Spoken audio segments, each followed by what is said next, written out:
ជំរាបសួរនិងសួស្តីបងប្អូនទាំងអស់គ្នាស្វាគមន៍មកកាន់ទីមែនរាស៊ីបងប្អូនតើបងប្អូនទាំងអស់គ្នាបងប្អូនណាខ្លះដែលកំពុងតែស្វែងរកស្បែកជើងប៊ូដែលបងប្អូនអាចពាក់ទៅធ្វើការជាប្រចាំក៏បានហើយបងប្អូនអាចពាក់ទៅចូលរួមកម្មវិធីទីទួយក៏បានដែរបងប្អូនអូចំវីដេអូនេះហាគឺត្រូវមកតែម្ដងបងប្អូនថ្ងៃនេះហាគឺបងប្អូនមានស្បែកជើងម៉ូដថ្មីមួយដែលយើងតែនាំចូលថ្មីក្តៅតែម្ដងបងប្អូនដែលប្រភេទម៉ូដនេះបងប្អូនមានលេខកូដសម្គាល់ NG83 បងប្អូន NG83 គឺជាលេខកូដសម្គាល់បងប្អូនប្រភេទម៉ូដនេះបងប្អូនស្បែកគឺយើងធ្វើចេញពីស្បែកគោសុទ្ធ 100% បងប្អូនស្បែកគោសុទ្ធ 100% ធានាជូនបងប្អូនតែម្ដងណាបងប្អូនបើនិយាយពីប្រភេទភ្នែកដេរបស់គេវិញបងប្អូនគឺដេដោយដៃផ្ទាល់បងប្អូនដេដោយដៃដេយ៉ាងត្រូវទាញចេញមកគឺប្រណិតជូនបងប្អូនទាំងអស់គ្នាតែម្ដងចាំបងប្អូនបើចាំមានការភ័យបារម្ភអីណាបងប្អូនហើយមួយទៀតបងប្អូនមានឃើញកលេសឃើញថានៅខាងលើបាននេះមានជាមូដូចពងជីចក់ហ្នឹងអត់បងប្អូនប្រភេទម៉ូដនេះបងប្អូនគឺគេហៅថាជាប្រភេទបាត់ម៉ាសាបងប្អូនអញ្ចឹងគឺយើងដាក់ជាប្រភេទបាត់ម៉ាសាជូនភ្ញៀវតែម្ដងជូនទោះបីជាបងប្អូនចង់ពាក់ពេញមួយថ្ងៃមួយក៏បងប្អូនពាក់ដើរយូរមិនក៏ដោយក៏អត់ធ្វើឲ្យបងមានអារម្មណ៍ថាឈឺជើងពិបាកពាក់ពិបាកដើរអីដែរណាបងប្អូនពាក់ទៅគឺមានតែទន់ជើងស្រួលពាក់ស្រួលដើរតែម្ដង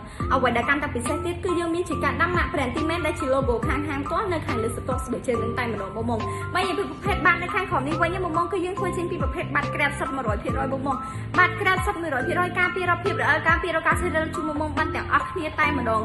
ដើរលើក្រោមមានល្អហើយបងប្អូនហ៊ានធានាជូនបងប្អូនតែម្ដងហើយសម្រាប់ម៉ូដនេះឥឡូវបងប្អូនគឺយើងកំពុងតែមានការ promotion ពិសេសខ្លាំងមែនតែម្ដងបងប្អូនចុះបើសិនជាបងប្អូនឆ្លៃនឹងពេញចិត្តបងប្អូនគ្រាន់តែតម្លាក់លេខទូរស័ព្ទបុកជាមួយនឹងទីតាំងហៅចប់ជាមួយនឹងលេខកូដសម្គាល់ដែលមានលេខកូដសម្គាល់ NG83 បងប្អូន NG83 ហើយតម្លាក់ចូលខាងក្នុង page ឥឡូវហ្នឹងដើម្បីទទួលបាន promotion ដ៏ពិសេសមួយហ្នឹងណាបងប្អូនចឹងណាកុំឲ្យឱកាសនេះរੂរាន់កុំឲ្យឱកាសនេះរំលងផុតទៅបងប្អូនប្រញាប់រੂរាន់ឡើងចំនួនគឺមានកំណត់អរគុណច្រើ